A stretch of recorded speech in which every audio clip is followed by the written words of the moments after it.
NFL Hall of Fame weekend just came to a close.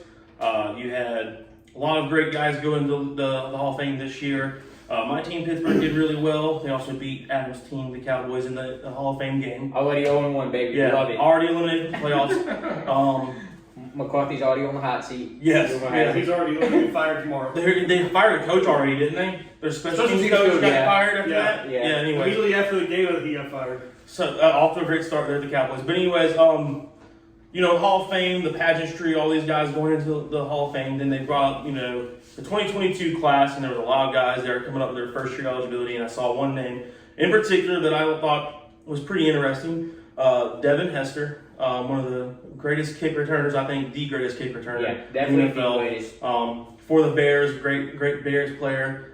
He bounced a few other teams towards the end of his career, but he's definitely known for his career at the Bears. Yeah, I think he is going to be in the Hall of Fame, but Adam asked a great question. First ballot. Do you think he's a first ballot Hall of Famer? I don't think he is.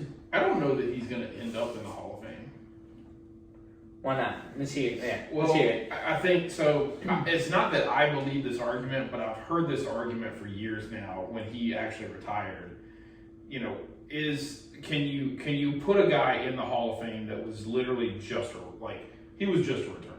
I mean, at the end of the day, did he play receiver a little bit? Yeah. Did he catch the passes here? Yeah. Did he have 16 total receiving touchdowns? So I got a question for you. You got a right guard who is regarded as the greatest right guard of all time. Yeah. Is he going in the Hall of Fame? Yeah. He didn't score any touchdowns? Yeah, but I mean, he was from an offensive standpoint, he was on the field all the time.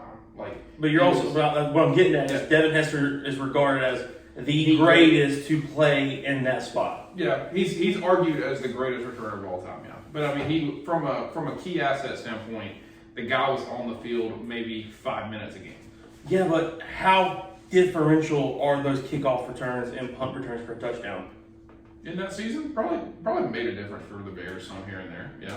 Let's say just for the Bears. In general, if you have a guy that is that big of a threat that is consistently taking punt returns and kick returns, just hell, not even for a touchdown, but maybe like 30, 40 yards, that's flipping the field for you already. I think that's a big part of the game. Especially now when people are talking about winning the field position battle. If as a punter, I know the guy down there at the other end of this field willing to catch this ball could potentially break one for the house. Now that is either I got to kick it away from it, I got to automatically kick it out of bounds. Hopefully I don't shank it too bad. Hopefully I do pin it in the corner and it bounces out. But if not, if he gets his hands on it, he has the potential to break one to the house. He has potential to, like Alex is saying, take it 30 yards. And now all of a sudden a 40 or a 45, 50-yard punt netted me 20 yards. Yeah, I mean, I understand where you're coming from. Like I said, I didn't initially agree with the argument, but I've seen where this argument has arose of can we really put somebody in the... And it's not really that Devin Hester wasn't a really talented player or isn't the best at his position. I mean, people argue, is he the best? I think we all, sitting at this table, born after 1990 or before 2000, probably agree that, yes, he is the best that we've ever seen at least. By far, he's the best we've ever seen. Yeah. There's no other player out there I can think of where, on kickoffs, you were like, hey, should we squib kick this thing?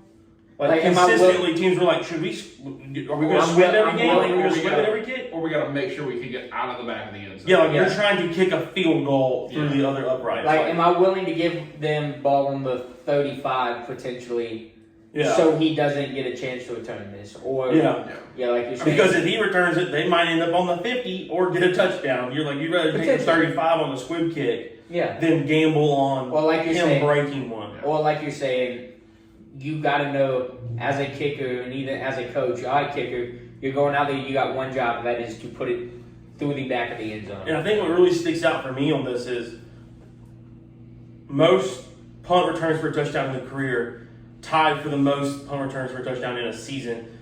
I think the punt returns are more influential to the game than the kickoff returns. I think it's more difficult to take a punt back for a touchdown than the kickoffs, Well, I'm saying that, but also I think it changes the whole if you get a kickoff and the guy brings it out for 15, 20-something yards from where we caught it, it's not that big of a deal. You're like, oh, that shucks. They got an advantage on field position.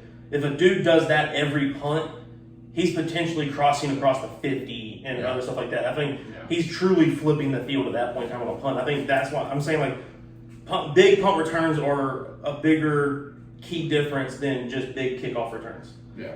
I mean, I think if anything, Devin Hester is the only player that's going to make it in the Hall of Fame that is literally just a special teams person that isn't a kicker or punter.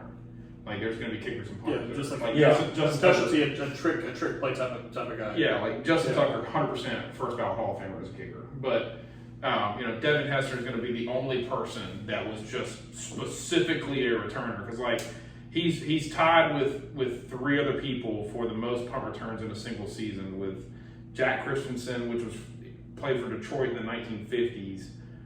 Rick Upchurch, which played for Denver in the 70s, and then Patrick Peterson, who's actually an elite level corner. Yeah. Probably would have just made it into the Hall of Fame As a corner. Just as a corner, yeah. For Arizona back in 2011. But what I also did notice on this list, so that is that's the four that are tied at 4. Devin Hester also has 2 seasons where he had 3 punt returns for touchdowns, putting him in like 3 of the top. So he's technically on that leaders list multiple times. He's on that leaders list 3 times out of the top, like 10, 7, whatever you want to call So it. all right, so you're holding 30% of the records, You're 30% of the leaderboard on punt returns in a season for a touchdown. Yeah. I mean, I don't see why you could.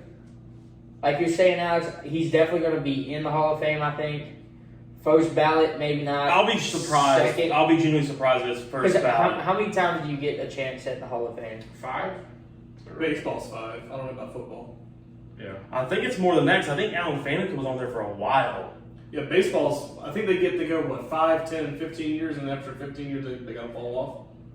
Isn't that how baseball works? I think you get 5 chances in a matter of X years. I think it's like a 15-year minimum or maximum because. But baseball's also it's also different because baseball because it's all based off the Writers Association and the writers do. Don't you have a say on whether or not you get put in that year in the baseball Hall of Fame? And that's why I was saying I think you have 5 chances across X amount of years. Yeah, because I mean you could. But you also have to hit 75% of the vote. Yeah, you got to. Yeah. But either way, if he's not like I said, I don't think he's going to be a first ballot. But if he's on the ballot come 2023, 24, I can see him getting in. Yeah. I mean, I personally believe he will get in. Like, I personally believe that he is so great at the return game with he's got 19 total returns in only 8 years. I mean, that's pretty solid. So, I think he'll get in. Obviously, he was really dominant in his first couple of years with Chicago coming out of Miami and his rookie year, he had 5 returns total between kick and punt. His second year, he had 6 return totals between kick and punt. So, I mean, he had 11 of his 19 returns in his first 2 years in the NFL. So, but then he also played corner a little bit that rookie year, He right? corner. He only had 9 running back, I tackles. think, I'm sorry. I'm Played receiver. I'm being quarterback Patterson. Oh, yeah, Patterson. Played receiver like a slot guy for a He little played bit. a little bit of receiver, yeah. Yeah. So I mean, he was able to impact the game a little bit on different areas of the game, but his biggest impact on the field was definitely 100%. Yeah. I mean, from on a special teams. From a receiver standpoint, he had 3,000 yards in 8 years. That's not a lot. Alan Faneca, the guard for the Steelers. Yeah. This was his 6th consecutive year being a finalist. So I think the difference with the NFL is they go through different cycles of narrowing down the list. It's not just like the MLB where they're just like, here's all the guys. Yeah. Yeah.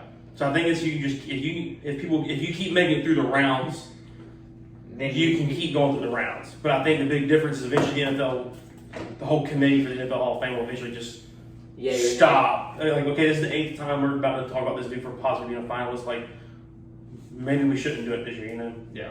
I can't find anywhere where you're not allowed to keep going as a finalist. Devin actually had a pretty nice season in 2009. He had 57 catches for 757 and 3 touchdowns receiving wise. But that is his That's his peak. That's his peak of his wide receiver wise. So like I said though, but we definitely know that his impact on the field was on the special team side of the ball, and I think he changed the game in that aspect though. Yeah, I think he's a Hall of Famer. At some point, I believe he'll be a Hall of Famer, but like they're saying, it's not going to be a first ballot. It's going to be he'd have to stick around for maybe 8 to 10 years before he actually gets on. I would imagine. He's going to be notable eligible for the first time in the Pro Football Hall of Fame class 2022. Okay. So this is their first time being eligible. It's a hell of a class, honestly. You got DeMarcus Ware, Steve Smith Sr., Deserves it. Andre Johnson, Robert Mathis, Anquan Bolden, Devin Hester. I gotta apologize because there's no N in Hester. It's just Devin Hester. Yes, that's right. And then Vince Wilford. Yeah. Oh yeah. Vince deserves. I think That's a good DeMarcus Ware. class. I think DeMarcus Ware deserves it. Vince Wilfork might actually be the largest man I've ever seen that's actually somewhat athletic. Oh yeah. Oh yeah. Yeah. Like, because I think that dude. I mean, he's probably not actually 380, but I think. Oh, that dude, I think that's that a dude- large boy. Yeah, I think that dude probably had a real playing weight of 350. There's a lot of stuff when I was just going through the Googles here and stuff like that. Apparently, Andre Johnson's actually the favorite. Oh, I Oh, heard yeah, Johnson was 100%. a monster. Oh, yeah. And I hope to God, when he goes up there, they play like a little video of his highlights. It's the only highlight they show is him beating the crap out of Cortland Finnegan. Folks, now you talk about a fight. This is serious stuff. This is Jimmy on your left, and that's Howie on the right. And that's how we warm up for the pregame show. It's gonna be like if they put Odor in, they're gonna show him punching the crap out of Batista at second base. They got to. I mean, he's never going to make the Hall of Fame. No, he's not. He's struck But out. I wouldn't mind if they actually, played this video. So, no, He's the Rangers Hall of Fame. Andre was. Andre Johnson. I think Steve Smith Sr. will be there. I don't think He will be. Do you think he'll be first ballot? Yes. Yeah, he was elite. I mean, he was, especially for his size too. I mean, At 5'9". Yeah, I think you have to give a guy like that some credit. Devin Hester will be in the Hall of Fame.